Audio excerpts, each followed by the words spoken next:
लोकसभा चुनाव के 7वें व अंतिम चरण के मतदान से पहले सपा सुप्रीमो अखिलेश यादव और कांग्रेस नेता राहुल गांधी मंगलवार को वाराणसी पहुंचे। यहां वो मोहनसराय गंगापुर में इंडी गठबंधन प्रत्याशी अजय राय के समर्थन में आयोजित परिवर्तन संकल्प रैली को संबोधित किए। इस दौरान अखिलेश ने कहा कि ये जोश और उत्साह इस बार परिवर्तन के लिए वोट करने जा रहा है। उन्होंने कहा कि इस बार का चुनाव ऐसा चुनाव होगा कि उत्तर प्रदेश में बीजेपी क्योटो की सीट भी हारने जा रही है। हम लोग डबल ताकत वाले हो गए हैं, वो डबल जीरो हो गए हैं। जो कहते थे कि हम डबल इंजन की सरकार हैं, उन्होंने यहाँ के लोगों के साथ धोखा करने का काम किया है। डबल इंजन का यहाँ धुआं निकलता दिखाई दे रहा है। उन्होंने कहा, मैं जब भी आपके शहर में आता हूँ सोचता हूँ काशी में आया हूँ कि क्योटो में। पहले चरण के मतदान से मैं जनता के अंदर जो गुस्सा देख रहा हूँ, अब ये 7वें चरण में 7वें आसमान में पहुंच गया है। अखिलेश ने कहा, जो घबराए हुए लोग हैं, हम लोगों को शहजादा बोल रहे हैं, वो सुन लें। दोनों शहजादे इस बार शह देने जा रहे हैं, मात भी देंगे। जिन्होंने माँ गंगा की कसम खा करके कहा था माँ गंगा साफ हो जाएंगी, माँ गंगा तो साफ नहीं हुई, लेकिन जितना भी बजट आया था सब साफ हो गया। अखिलेश ने कहा, जो 400 पार का नारा लगा रहे थे, उनको डर सता रहा है 400 हार का। इस बार देश की 140 करोड़ जनता इनको 140 सीट के लिए भी तरसा देगी।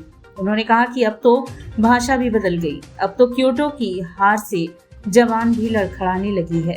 ये देश की जनता उनकी पुरानी कहानियों को सुनना नहीं चाहती है।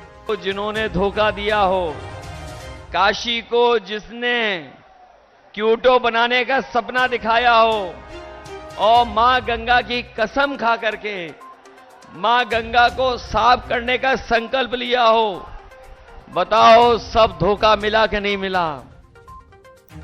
रैली को संबोधित करते हुए राहुल ने कहा, जो सुविधाएं अमीर लोगों को मिलती हैं, वह सुविधा गरीबों को भी मिले।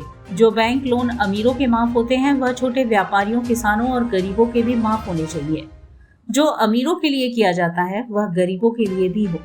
कहा कि इंडिया गठबंधन ने मन बना लिया है कि नरेंद्र मोदी ने 16 लाख करोड़ रुपए अरबपतियों को दिए, तो अब हिंदुस्तान एक एक गरीब लोगों के बैंक के खाते में लाखों करोड़ रुपए डालने जा रहा है। राहुल गांधी ने आगे कहा कि महालक्ष्मी योजना के तहत हिंदुस्तान के गरीब परिवारों की लिस्ट तैयार होगी।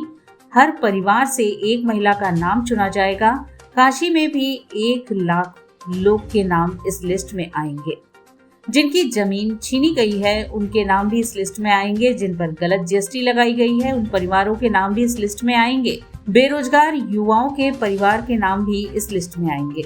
हम चाहते हैं कि जो सुविधाएं अमीर लोगों को मिले, वो गरीबों को मिले। जो बैंक लोन उनका माफ होता है, वही बैंक लोन छोटे व्यापारियों का माफ हो, वही बैंक लोन किसानों का माफ हो, वही बैंक लोन स्टूडेंट का माफ हो। जो उनके लिए आप करते हैं, वो गरीबों के लिए आप कीजिए, ये हम चाहते हैं।